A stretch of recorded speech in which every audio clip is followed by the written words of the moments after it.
ఆశ్చర్యం ఏమిటో తెలుసా, ఓవైపు అసెంబ్లీ పిలుస్తాడు. ఇంతకుముందు నేను అన్నాను కదా, ఈ మనిషికి చిత్తశుద్ధి లేదు, నిజాయితీ అంతకన్నా లేదు అని చెప్పి. ఆశ్చర్యం ఏమిటి అని అంటే, ఓవైపు అసెంబ్లీని పిలుస్తాడు, ఇంకోవైపు అదే చట్టసభలో భాగమైన కౌన్సిల్ను పిలవడు.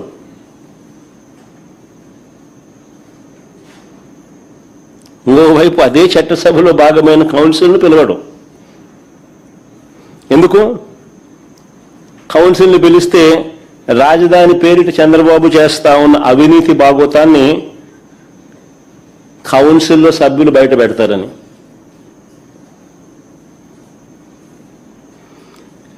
ఈయన బండారాన్ని అంతా కూడా వాళ్ళు కడిగి పాడేస్తారని.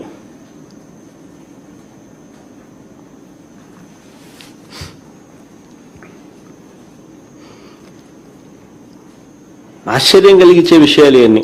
ఈయన అంటాడు, భవిష్యత్తులో కూడా రాజధానిని ఎవరు మార్చకుండా చట్టం తెస్తున్నామని చంద్రబాబు నాయుడు చెప్తా ఉన్నాడు. భవిష్యత్తులో కూడా రాజధానిని ఎవరు మార్చకుండా చట్టం తెస్తున్నామని చంద్రబాబు చెప్తా ఉన్నాడు.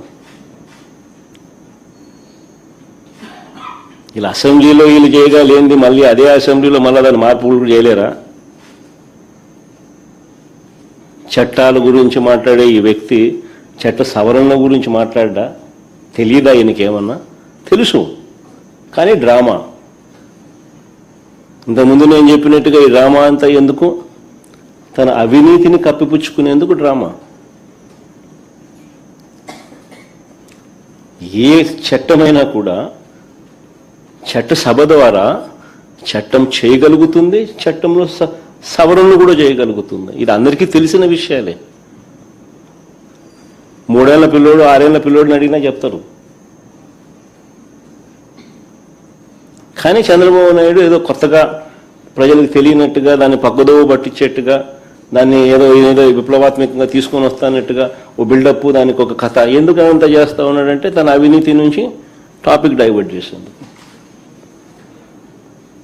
నేను సూటిగా చంద్రబాబుని అడుగుతా ఉన్నాను, 2014 నుంచి ఇప్పటి వరకు 12 ఏళ్ల కాలంగా, 2014 నుంచి ఇప్పటి వరకు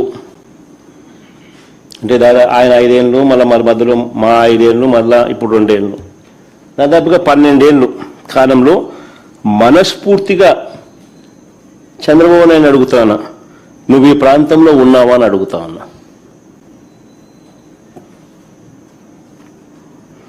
మనస్ఫూర్తిగా ఇక్కడ కాపురం పెట్టావా అని అడుగుతా ఉన్నా. ఇప్పటికీ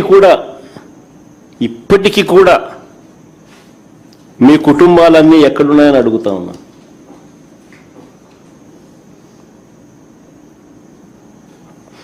రెండు 2019 వరకు హైదరాబాదుకు షటిల్ సర్వీస్, 2019 వరకు కూడా ఒక పక్కన ముఖ్యమంత్రిగా ఉంటూ మరోవైపున హైదరాబాదుకు షటిల్ సర్వీస్, ప్రతిపక్ష నాయకుడిగా ఎన్నికల వరకు వీళ్ళ అడ్రస్ అంతా హైదరాబాదే.